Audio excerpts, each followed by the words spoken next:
بسم اللہ الرحمن الرحیم۔ ایک خاتون بتاتی ہیں کہ میری عمر 36 سال ہے۔ میری لو میرج ہوئی تھی۔ ہم کلاس فیلوز تھے اور ایک دوسرے کو 6 سال سے جانتے تھے۔ ہم بہترین دوست تھے۔ دوران تعلیم ہی ہم نے فیصلہ کر لیا تھا کہ میرے شوہر کی جاب میں سیٹل ہونے کے بعد گھر والوں کی رضامندی سے ہم شادی کر لیں گے۔ میرے شوہر کی جاب کے بعد ہمارے گھر والے ملے اور ہماری شادی ہو گئی۔ اللہ نے ہمیں ایک بیٹے سے نوازا۔ مجھے کالج کے زمانے سے ہی اندازہ تھا کہ میرے شوہر مزاج کے تیز ہیں۔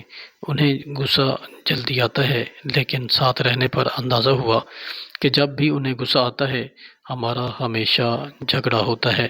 مجھے ہمیشہ یہ فیل ہوتا تھا کہ وہ مجھے کنٹرول کرنے کی کوشش کرتے ہیں۔ جب بھی جھگڑا زیادہ ہوتا میں اپنے بچے کو لے کر میکے چلی جاتی۔ میرے میکے والے مجھے سہارا دیتے، تسلیاں دیتے کہ اس نے تمہیں کیا لاوارث سمجھ رکھا ہے۔ میری بہنیں فون پر میرے شوہر کو بہت سناتی۔ بہرحال صلح صفائی ہو جاتی اور میں گھر آ جاتی۔ لیکن یہ بات ہم دونوں جانتے تھے کہ ہم دونوں ایک دوسرے سے پیار کرتے ہیں اور میں اپنے شوہر کو کبھی بھی نہیں چھوڑنا چاہتی، لیکن ہر جھگڑے کے دوران انہیں یہ ضرور کہتی کہ اگر مجھے چھوڑنا ہے تو چھوڑ دیں۔ مجھے علم ہے کہ یہ سب میں اپنی صرف انا کو بلند رکھنے کے لیے کہتی تھی۔ ایک بار ہمارا جھگڑا اتنا بڑھا کہ انہوں نے پہلی بار مجھ پر ہاتھ اٹھایا اور گھر سے باہر نکال دیا۔ میں سیدھا اپنے میکے گئی۔ میرے گھر والے مجھ کو لے کر سیدھا پولیس اسٹیشن گئے۔ میرے شوہر اریسٹ ہو گئے۔ سسرال والوں نے مجھے کیس واپس لینے کے لیے کہا۔ میرے شوہر نے مجھ سے معافی مانگی اور کہا کہ آئندہ یہ سب نہیں ہوگا۔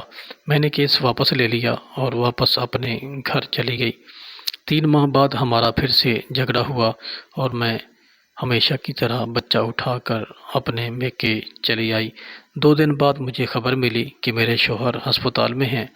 میرے گھر والوں نے مشورہ دیا کہ مجھے انہیں دیکھنے جانے کی کوئی ضرورت نہیں، بلکہ میری بہنوں کا کہنا تھا کہ یہ سب ڈرامہ ہے، تمہیں ایموشنلی بلیک میل کرنے کے لیے۔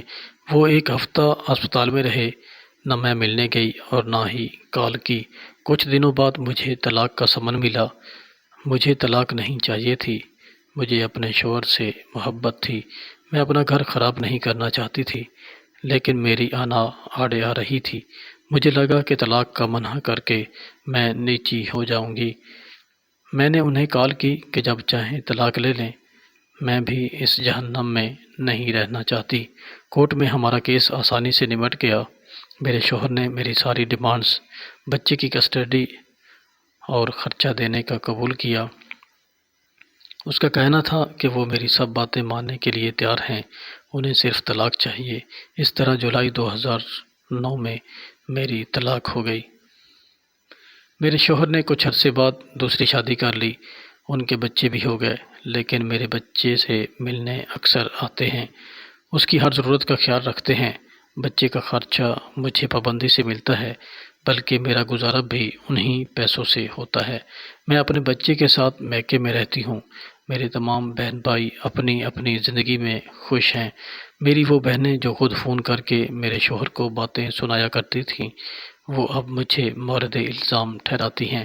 مجھے اب احساس ہوتا ہے کہ میں اپنی شادی بچا سکتی تھی اگر میں نے ہر بات میں دوسروں کو انوالو نہ کیا ہوتا۔ کبھی کبھی ہمارے خیرخواہ ہی ہمیں ڈبوتے ہیں۔ میں ابھی بھی یہ نہیں کہہ رہی کہ میرے شوہر یا میری غلطی نہیں تھی، لیکن ہمارے جھگڑے اتنے بڑے نہیں تھے جن کی وجہ سے طلاق لی جاتی۔ یہ میری درخواست ہے سارے کپلز سے کہ جہاں تک ہو سکے اپنے معاملے خود نپٹائیں۔ آپ کا خود سے بڑھ کر کوئی خیر خواہ نہیں ہے۔